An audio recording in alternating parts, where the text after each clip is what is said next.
We heard you. 9 years of Bring Back the Snack Wrap, and you've won.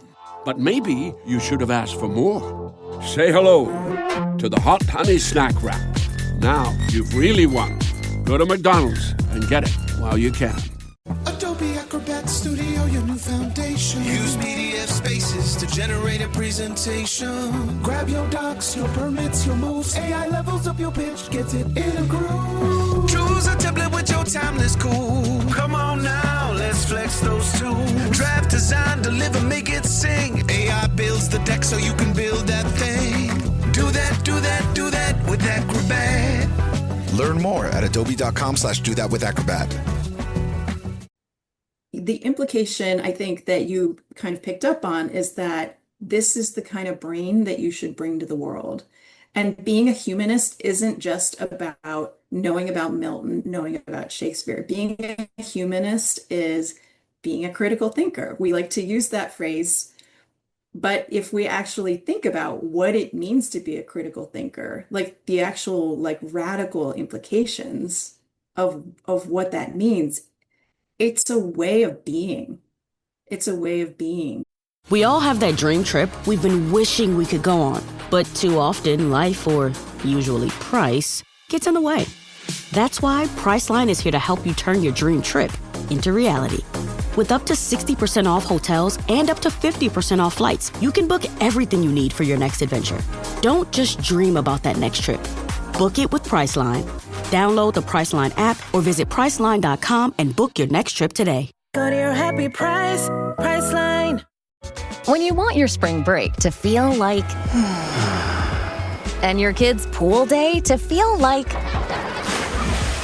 and your hotel bed to feel like... ooh, and room service to feel like... because at Hilton, hospitality feels like... Your cabana's ready. Would you like fresh towels? It matters where you stay. Book now at Hilton.com. Hilton, for the stay.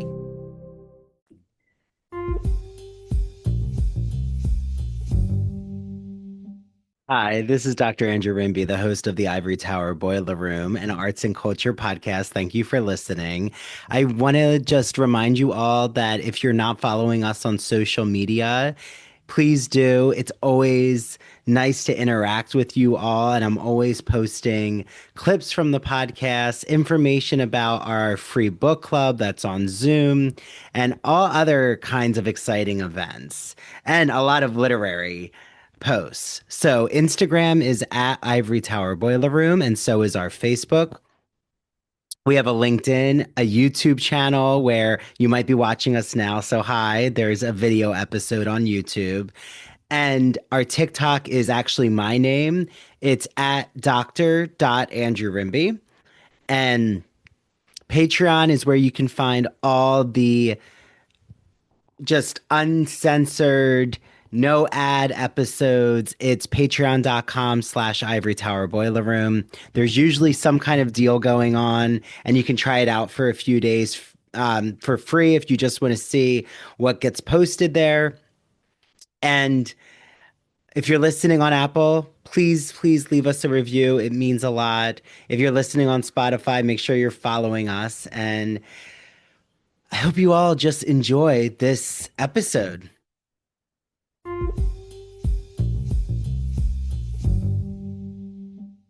Hi, everyone. This is Dr. Andrew Rimby, and welcome back to the Ivory Tower Boiler Room podcast. I am so excited because I've been thinking with this author's book throughout my rhetoric writing courses, and I just love what she does with her metaphor about writing being on fire. So we'll get into all that, but I want to introduce you to Dr. Rachel Teukolsky, who is a professor of English at Vanderbilt University. We've been just off air, obsessing over Victorian literature, Oscar Wilde. She, loves pre-Raphaelite art. I saw she teaches a graduate seminar, which I wish I had taken. But every time I get to teach Goblin Market is a fun time. And I want to introduce you to what she has just published for Broadview Press. It's called Writing on Fire. a fierce yet friendly guide to writing humanities essays in college with a really captivating flame on the tip of the pen, you know. Uh, Very supernatural ish. I love it. So, Rachel, welcome to Ivory Tower Boiler Room. Hey, Andrew, thank you so much for having me, and I'm really excited to talk to you today about my book. So, I love what you say in your intro, which is like how this project came to be. So, I was wondering if for everyone listening now, you could breathe air to like, what was it for you about making writing culturally accessible in this moment? Mhm. Yeah, I mean, so I teach writing every year at Vanderbilt. I know not all of my colleagues do that. Sometimes universities kind of split up the teaching of the writing to teaching of literature, but at Vanderbilt, those two things happen together. Um, so I did kind of find myself like repeating myself every year. Um, and I just thought, I'm not seeing a textbook out there that really captures my sense of what writing is and why it matters. Hmm. And I just thought, like, wouldn't it be cool to just kind of write that book and have something in book form that I can use in my own classroom, really? Um, and then it was always just kind of a fantasy project. And then the pandemic kicked in, and I was stuck at home with a little bit of extra time. And I just thought, you know what? Now is the time to just do something unexpected and just sit down and do it. And so I wrote it. It's really a passion project for me.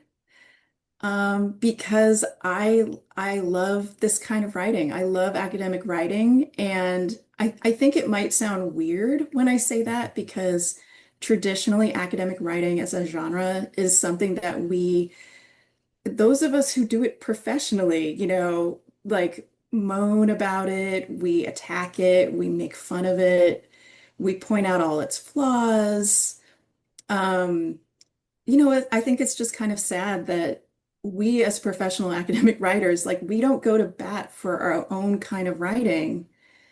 And then I feel like that also kind of translates to our students because our students are basically being asked to do this kind of writing, and no one ever tells them like why it matters, like how it connects to them as human beings, and why they should care about it. So there are some like actually kind of profound concerns that underpin some of the philosophy behind the book.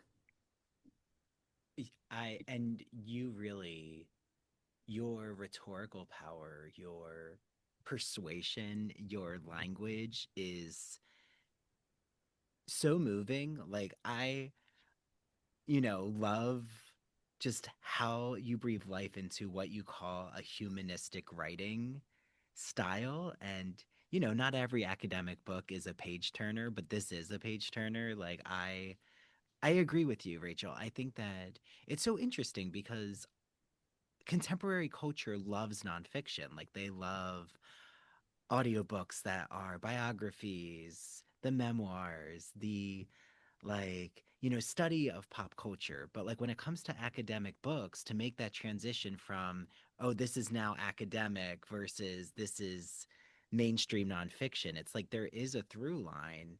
And I really feel like you've done so much justice to understanding why academic writing isn't just important, but it's all around us. But it might, things that we are listening to as podcasts isn't being framed as academic, even though, it's the interpretive questions that you're asking as a listener. So, bravo to what you've done. And, is Yeah. that's something And that you just to, hold dearly. Yeah. yeah, and I mean, I think what you're saying might be controversial to some in academia because I do think sometimes as humanistic scholars, we kind of fetishize difficulty and obscurity. Like if you Yeah. can't understand something, there's kind of a mystique to it. And so that wall building, I think, invites a certain kind of intellectual exclusivity. Only the elite can really truly understand, a Derrida, a Judith Butler, whoever it is. So I obviously have a really different philosophy of what our writing should aim to do. I would put myself more in the tradition of, say, someone like Raymond Williams, where Mm. your politics are about accessibility, about inviting the reader into your writing, not shutting them out, and, wanting to really speak to everybody as much as possible. So for me, there's a kind of political element and a personal element. And I think that that's how then you start to see a continuity between student writing and kind of professional academic writing. You invite the students to actually start becoming scholarly, empower them to be humanistic thinkers in the same way that we are humanistic thinkers. Yeah, not just consumers of the humanities, but active participants, right? And Mhm.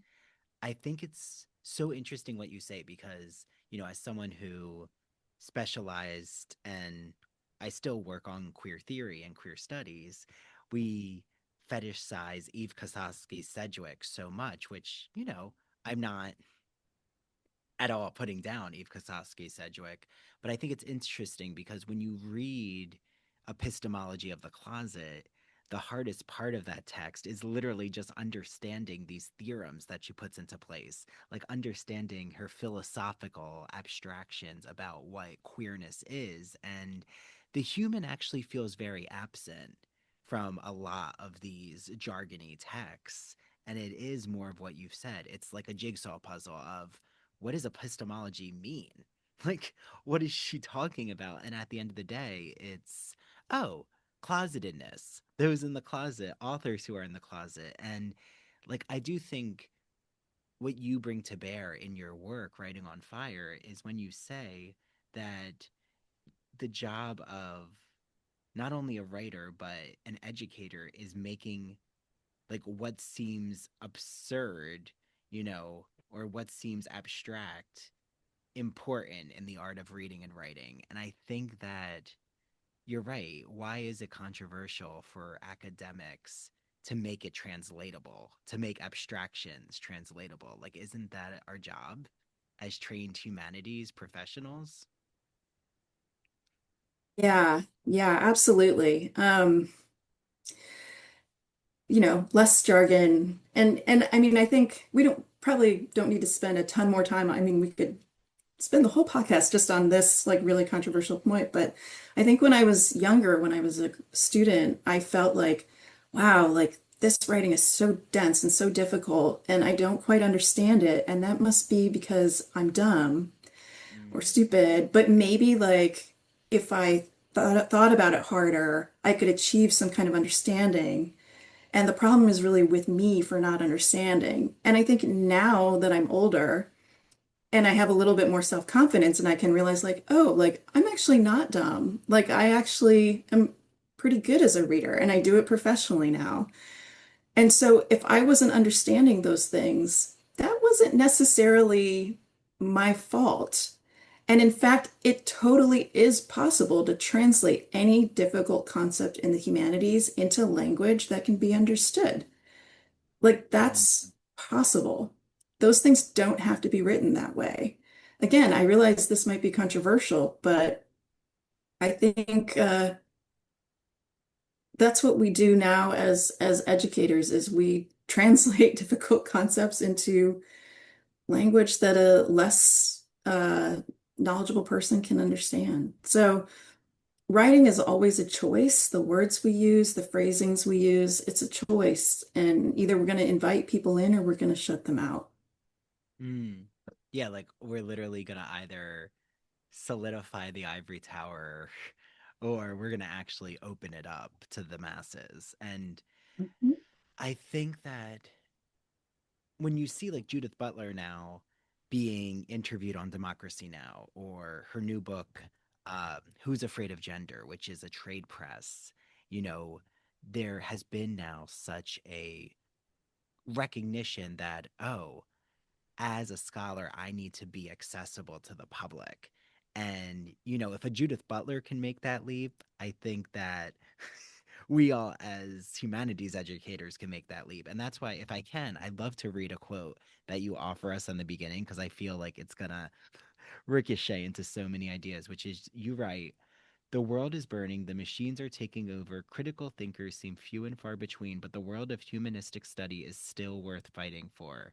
The book's tone, landing somewhere between passion and laughter, emerges from these dark times."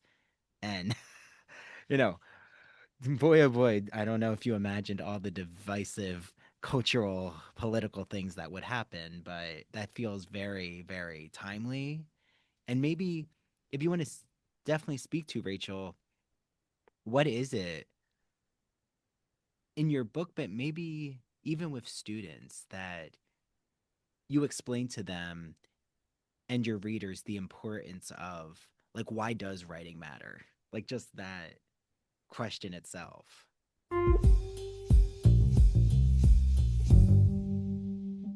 Now that the spring semester is here, I am so excited to let you all know about a publisher, an independent publisher that's celebrating 40 years of great books, called Broadview Press. I love Broadview Press.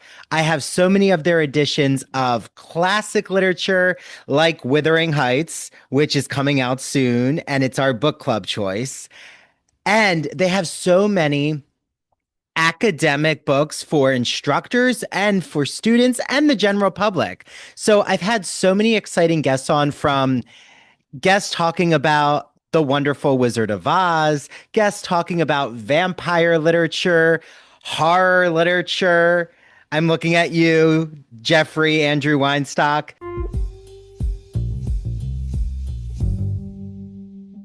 It may be freezing here in the Northeast, but when I received my copy of the Gay and Lesbian Review, it warmed me up instantly. Their new issue is all about kink culture. Let me explain a little. I'm going to read what Jeremy C. Fox, the managing editor, has to say about this issue. He says, "This issue marks a bit of a departure for the Gay and Lesbian Review as we crack open the bedroom door to explore the practices and paraphilias that interest or obsess some LGBT people and the roots of their appeal. Several future articles delve deeply into why certain kinks turn some of us on, and whether we can discern historical and aesthetic rationales behind these fixations. This magazine features articles such as The Power of the Foot." Oh yeah, they're going there with foot kinks. "Maplethorpe's Gift to America, Reclaiming the Sacred Dungeon. Tumblr was a gateway to kink," and "Cruising with Boyd McDonnell." You definitely want to get your hands on the kink issue here. I have an exclusive promo code that those at the Gay and Lesbian Review have granted to you all. It is ITBR Choice. Enter it when you check out on the glreview.org, and you will get a free issue of the magazine. I hope you all enjoy your reading, and it'll definitely keep you nice and cozy.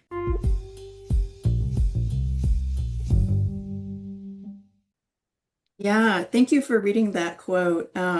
So that's actually part of like the note to instructors, just to like put that in context. So I think that language is speaking directly to the educator who might use the book, not necessarily to students. But yeah, it definitely captures our moment. Yeah, so one thing that I think I noticed as I was putting the book together is that, so the writing I teach at Vanderbilt is required. The courses are required. Students must take this kind of writing course in order to graduate. Most of the students who are in the class are not English majors. They come into the class, I think, with a vague sense of like resentment or general aggrievement that they're there, they're being forced to do this writing. It seems like no one has ever really explained to them like why they're being asked to do this writing class, why they should care about anything related to the humanities. And I do feel like one difficulty with the way colleges set up, their distribution requirements is that students often do kind of come into these classrooms without any understanding of like why it matters that they're there. And I don't get the sense that we as educators are asked to explain to them why it matters, why they should care. And so I actually think that's a really important part of the teaching. It's not just like here's the assignment, I'm going to slap it on the desk, you do it, go, right? So students don't know why they're there, why it matters. They just know it's a hoop they have to jump through in order to graduate.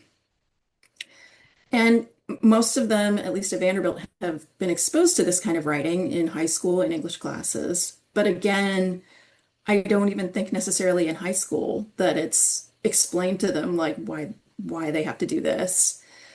And I think the fact that they do have to do it it seems like increasingly maybe nonsensical to them when our culture so emphasizes STEM, so emphasizes this really kind of utilitarian mindset about education, that you get educated in order to use what you have learned towards a certain type of job that's going to earn you some kind of stability in life after you graduate. And so that is really how they perceive their education. So if they're being forced to do things like write a paper about a novel, it's very hard to explain to them like why they should put time into that, why it matters. It's not something you can translate into, the dollar signs of a job after graduation. And one thing that I do talk about in the book is I think when people make arguments for why humanities learning matters, often it is a utilitarian argument, right? Like in the workplace, you're going to need to know how to read and write. And so this is actually a really important skill for you to learn just to function in your job. Now, I agree with that. I think that is correct and probably should be communicated. But that also just seems like such a limiting way to really understand like why are we here? What are we doing in college? What is the purpose of a college education? Is it really just to kind of set us up to get a job? So what I try to explain is no, there is another way of thinking about what you're doing in college and what we're doing in the humanities, what you're doing in this class, learning about this kind of writing. It is about expressing yourself and finding yourself in a way. Who are you? What do you believe? What are your most important values? How are you a unique thinker? What's your philosophy of the world? And how does it differ from the person sitting next to you, the people in the class? Those are really big questions. I think they are empowering questions. I think it's really easy for students to get lost in college, to just feel like they're disappearing in a classroom, disappearing in the midst of all these other students around them. And so there is something like really powerful to say to a student, like, I care what you think, and you're going to show it to me by learning how to do this kind of writing. And that's why we take a humanities class. That's why we're reading this novel. There are some huge stakes, right? So I have a whole chapter about a thesis statement. And we talk about stakes, like what is a stake? Which again, I think often doesn't get explained. Students are just kind of expected to like know what that word means. But like, let's talk about stakes. Like what is a stake? Like why does a thesis statement, why does an argument in a paper need to have stakes? Well, that's where you express your beliefs about the world as channeled through your interpretation of this object that you're analyzing. It might be literature, it might be an artwork, it might be a historical event, but your philosophy comes through in this kind of writing. And I think it's so helpful that you bring us back to the meaning of a word, that like what is meant when an instructor says stake your claim. And I love what you do with these writing exercises. So this is what, you know, I've done so far, and I'm going to continue to refer to your text and exercises, but I love what you do with actively having students engage with social media, which is something like I've been more and more mindful with the power of persuasive speech when it comes to the video formats on TikTok, the powerful writing when it comes to, like, say, Facebook or other formats. And I had my students, they all have to come up with pop culture topics for a what's called ethnography project of just studying this culture in depth and creating a research essay out of it. And I had them all find a social media post that spoke to their cultural category.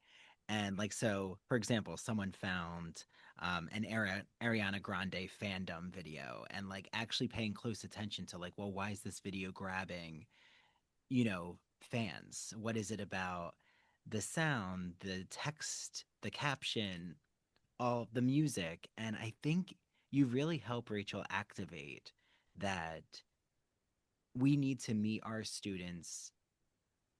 I mean, we always hear we need to meet them where they are, but I also think we need to have them know that what they consume is art, and it's also something that has textual components and is persuading them. Like, there's a reason why people get into heated arguments on social media. Like, that means that for some reason it is appealing to, pathos, logos, ethos, if we want to use the rhetorical strategies. But right, like, what is it for you, why you include, so much discussion about, say, social media?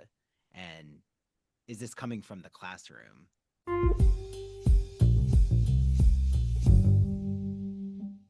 Are you a fan of classic Hollywood movies? Are you a fan of queer cinema? Then do we have the podcast for you. Hello, everyone. I'm Christian Garcia. And I'm Luke Del Mar. And we are your hosts of That Old Gay Classic Cinema, where we take a look at some of the greatest films of all time and analyze them through a queer theoretical lens. Let's be honest. LGBTQIA+ people have been a part of Hollywood since its inception, and this podcast celebrates those artists and entertainers of yesteryear, while also taking a closer look at the queer-coded characters and stories in classic Hollywood films long before queer representation entered the mainstream. So follow us down the road of classic cinema as we give you a guide to some of the films that touched our hearts, brains, and even gave us courage to be ourselves. You can listen to That Old Gay Classic Cinema wherever you get your podcasts, and be sure to follow us on Instagram, YouTube, and TikTok. All right, listeners, we're ready for our close-up.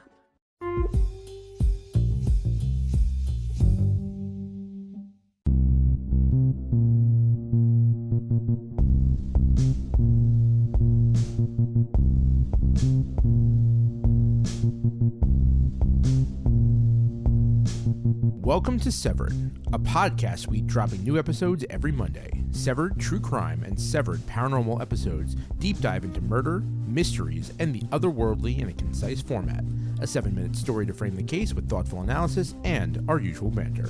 We sometimes find the lighter side of darker cases. We offer 3 spin-off shows, Severed Strange Stories, Severed Haunted You, and Severed Serial Killers, that highlight the unusual to lighthearted topics from the digital dumpsters of true crime, haunted universities, and the minds of madness like Ted Bundy and Jeffrey Dahmer. We are your co-hosts. I'm Harry Chambers. And I'm Drew Hudson. Listen on all major podcast platforms, including Rogue Media Network and Radio Garden State. Follow us on Instagram at severed_podcast. This episode is brought to you by Peloton. Introducing the new Peloton Cross Training Series, powered by Peloton IQ. Enjoy weekly workout plans tailored to your goals with personalized guidance. With weight suggestions to help you discover new strength and rep tracking so you never lose count. Try the new Cross Training Series, powered by Peloton IQ. Designed for your breakthroughs. Terms apply. This episode is brought to you by Indeed. Stop waiting around for the perfect candidate. Instead, use Indeed sponsored jobs to find the right people with the right skills fast. It's a simple way to make sure your listing is the first candidates see. According to Indeed data, sponsored jobs have 4 times more applicants than non-sponsored jobs. So go build your dream team today with Indeed. Get a $75 sponsored job credit at Indeed.com/podcast. Terms and conditions apply.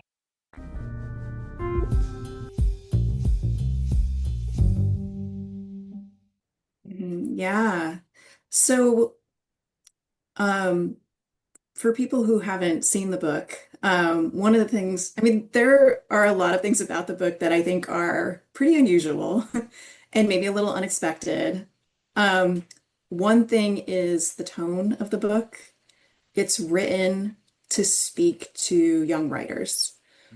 For anybody who's familiar with my scholarship, you might be surprised at the tone that I use in this book, because in my scholarship, I think I perform like a much more mature style of communication.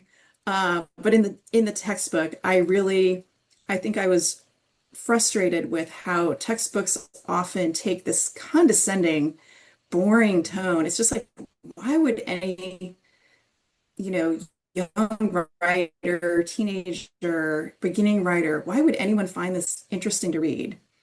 If you're trying to teach someone how to write and you've created an incredibly boring textbook, have you perhaps failed at the art of communication with your chosen audience?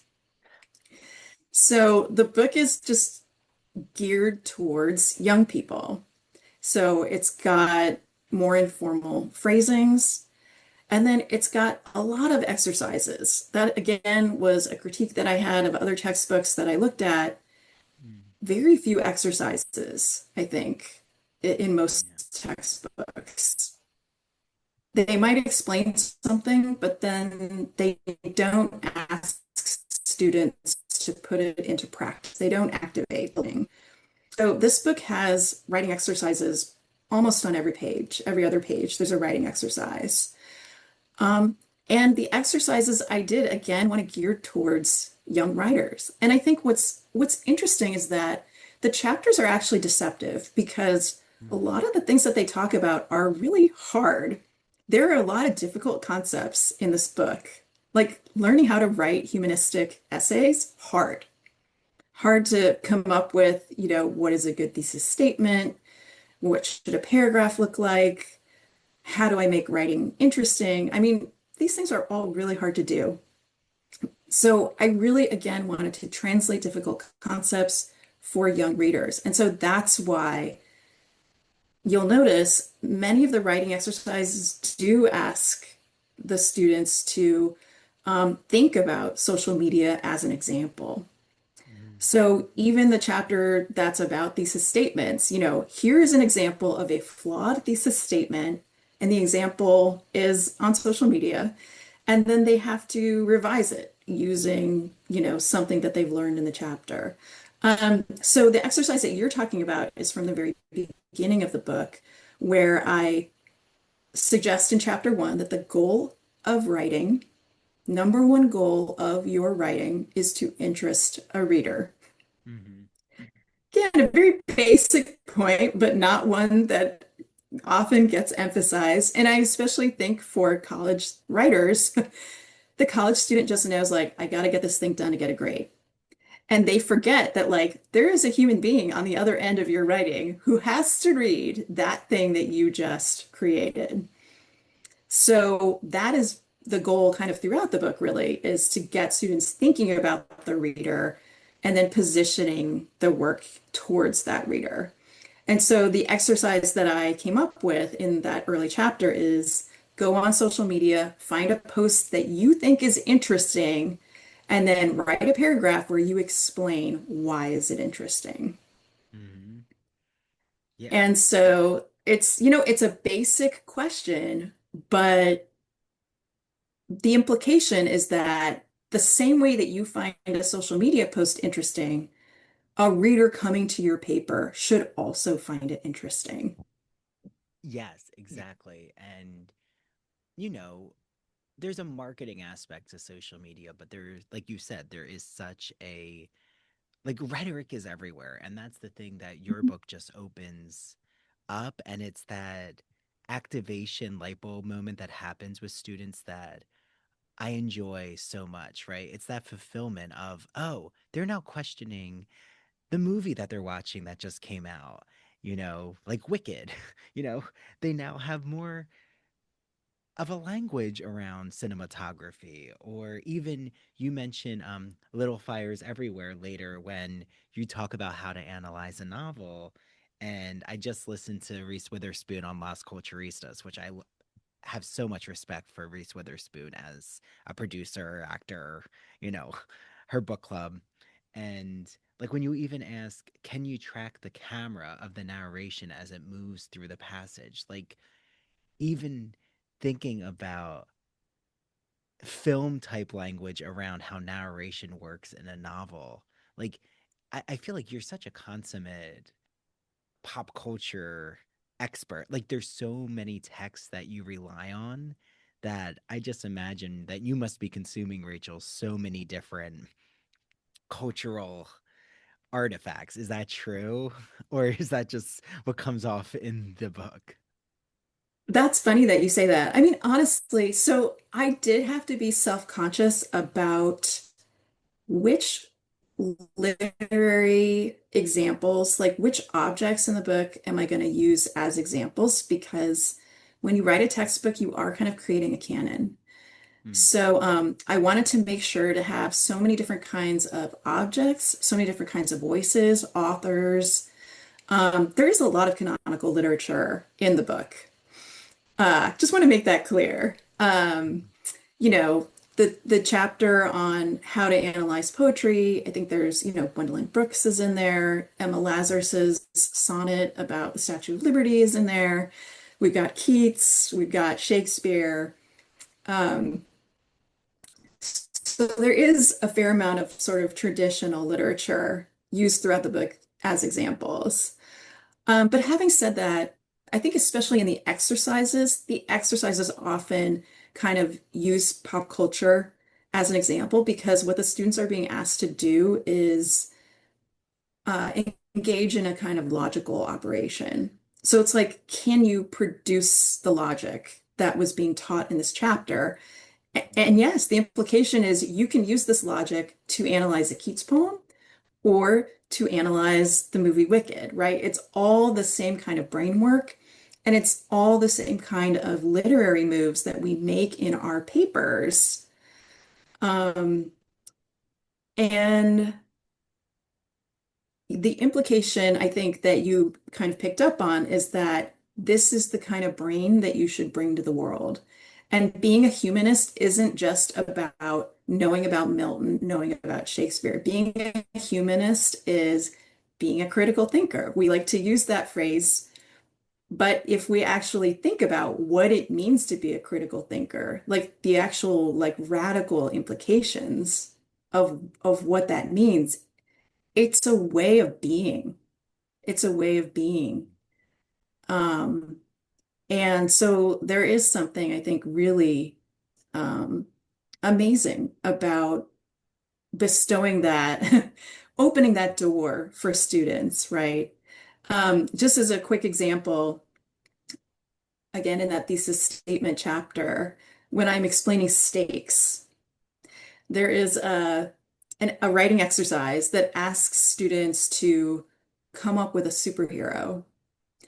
Say that you're writing a paper about a superhero where you're analyzing a superhero. Come up with 3 brief philosophical terms or ideas that you would associate with the superhero. Now think of a different superhero. How do the stakes change? So how do different sort of characters where we encounter them actually bring to mind different philosophical values based on who the character is, based on who the superhero is?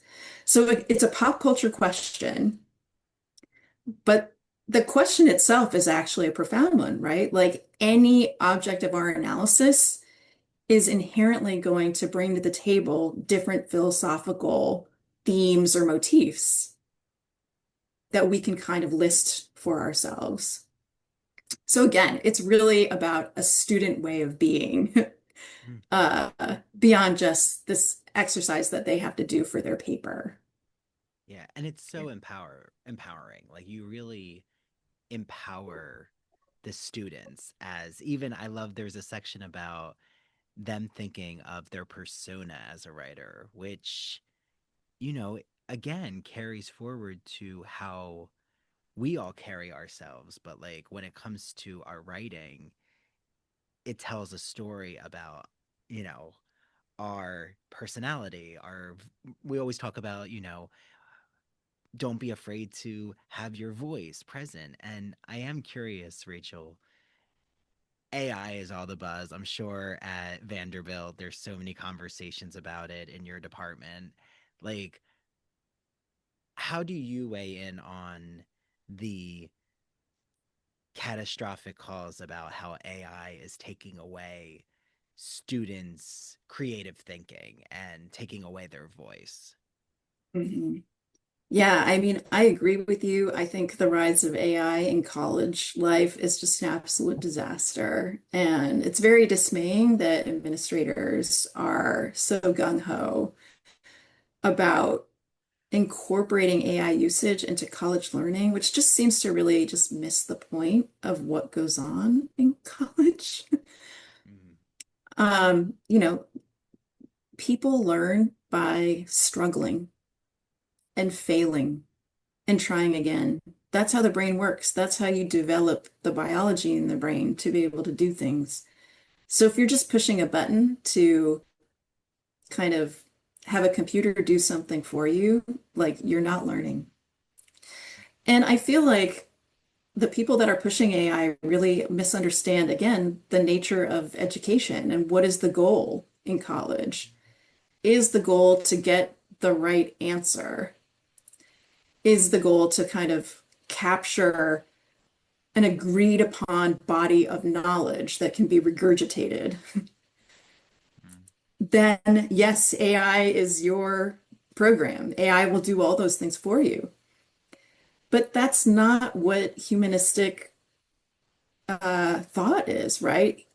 What we do in the humanities, like there is no right answer, and every student in the class is going to write a different essay. So, one of the things that the book talks about is defining argument.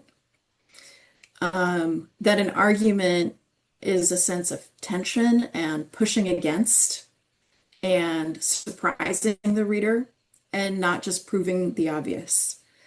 Um, and we were talking about this actually in class yesterday. And I had the students kind of doing a kind of group conversation amongst themselves. And I heard one of the students say, "This is the anti-AI definition of writing." Because AI is trained on patterns. And so it will always produce the most predictable, most familiar version of literary criticism, the thing that everybody already kind of knows and assumes and produces. Whereas what I think ideally a college essay does is it challenges us. It does something that we didn't see coming, and it shows us that it's doing something unexpected. That's how you interest a reader. You have to like give a more unique take on something, something that's debatable, something that you can argue, rather than just kind of summarizing the bland, obvious stuff. Yeah, well, and that also begs the question is, you know, how do you weigh in, Rachel, and even specifically, how does your book weigh in, right? It's a living, breathing artifact now with the, I mean, it feels like the collapse of humanistic thinking, but like the push for not really having individuality with creative thought and instead having a very uh, utilitarian, machine minded society. Like, how do, why is writing, you know, so important to break through when it comes to showing that the humanities really matter, but are also essential to the creative individual. Like, how do you think about what's going on right now with the humanities in collapse? Yeah. Um, I mean, I agree with you. I think all the things that we're talking about right now are connected. And the underfunding of humanities departments at universities, the consolidation of departments, the cutting and firing of humanists. These things all really fit with an authoritarian government. I mean, it's Orwellian, the situation that we're in now. And, you know, we do what we can. Each person, you know, does the best to resist these larger forces. But I think at one level, it's important to try not to be demoralized and to bring the passion and enthusiasm to our classroom to really inspire our students to think for themselves, because thinking for oneself is a rejection of totalitarianism. So we can make that happen in our classroom. But yes, I mean, I think there is just this kind of larger situation that we're in now. I don't have the answer to how to solve America's political problems, but I absolutely agree with you that the things that are happening in English departments are directly connected to really the dark turn that the country has taken nationally. TaxAct understands you haven't memorized the tax code. That's why TaxAct has live experts to help. TaxAct can even do it for you if you prefer. It's the easiest way to know you're doing it right. Well, other than going back to college and obtaining a bachelor's degree in accounting with a minor in finance, then interning somewhere and becoming fluent in all tax forms. But that might be hard to accomplish before tax day. So maybe just stick with TaxAct. TaxAct. Let's get them over with. Yeah, I know. Every time there is a conversation about this on the podcast, it's always like, we wish we had the answer to turn around this oppressive system. But I do think, work like Writing on Fire, like even thinking about having the students feel so engaged with that process of creative flow, like what you connect to this metaphor of like being on fire with a passion that they have, so many students I could tell really were interested to dissect that idea of like what in their life do they feel just comes naturally to them, and like why is it that there's this writer's block experience. And that's where your book really opens the door to, oh, maybe I've just been taught or thinking about this from a mechanical view of, it has to be the 5-paragraph structure. It has to, the thesis has to be at the end of the intro as my last sentence. Like everything feels so formulaic, and that exactly is probably why writer's block is so prevalent. So I just, Yeah, I would love to speak to that, because I do feel like that's one of the big controversies within the world of kind of college humanistic writing, is about how formulaic should our instruction be. I actually, I'm in favor of formulas, and that might sound weird to come from me, where I've like written a book titled Writing on Fire. There are actually a lot of formulas throughout the book, a lot of templates, because I feel like the two things don't have to be mutually exclusive. I mean, academic writing is a genre, right? A genre means that there are formulaic things that happen. I'm totally fine with the thesis statement coming at the end of that intro paragraph. That works for me. That makes sense. I think there's nothing wrong with writing a 5-paragraph essay. To me, a 5-paragraph essay is analogous to a haiku, right? Or a sonnet. It's a form. The problem isn't with the form. The problem might be with how you're taught to fill those boxes. Mm.